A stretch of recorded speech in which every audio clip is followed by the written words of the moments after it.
Hi, you're watching Streets Ahead, the web series from Hotwire. Today we're going to be talking about collaboration, and to do that, we ourselves have collaborated with the wonderful people at DriveNow who've lent us this BMW i3 for the day. I'm Jonathan. I'm from RocketSpace and we help startups scale globally. I'm James from DriveNow and we're flexible car sharing from BMW. Jonathan, clearly startups and corporates are very different. So what advice would you give to make sure they can work together effectively towards shared goals? I think the key really is to respect each other's differences and recognise that actually they're trying to achieve the same things, which is deliver great experiences for customers, create new opportunities for growth and solve some really interesting challenges along the way. So if they recognise how they do it, they actually can find better ways to work together. And it's funny because most startups want to be an end-up, which effectively is a corporate. Do you think corporates have a responsibility to lead on a vision for mobility for the future? Definitely, and I think BMW are taking a lead in this area.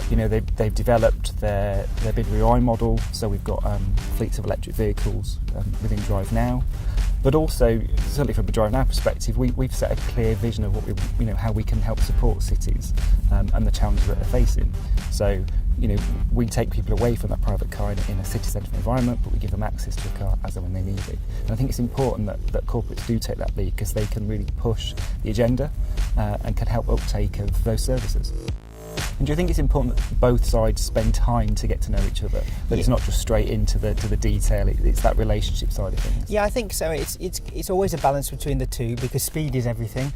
Startups are in survival mode and they can't just, take forever to get going. And the corporates at the same time need to also understand the people. Then, like with any startup, it's 70% the people, 20% the market, 10% the product. So it's always about the people, their endeavours, their abilities and opportunities to try and create that innovation that can always work best for the corporate. But I suppose the key is partnership. So how would you, for example, work with TfL to provide elements of what you do as DriveNow, but within a journey pattern or profile that also blends with public transport? I think it's about being really open and building that relationship and not being scared of kind of working together. I think for a long time there's been that very clear split between public and private, and that's becoming much more blurred. So we have a really good relationship with TfL.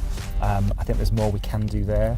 I think it's understanding the role that we can play in helping move people around a city and how that fits into what TfL are doing as the regulator and the transport provider in London.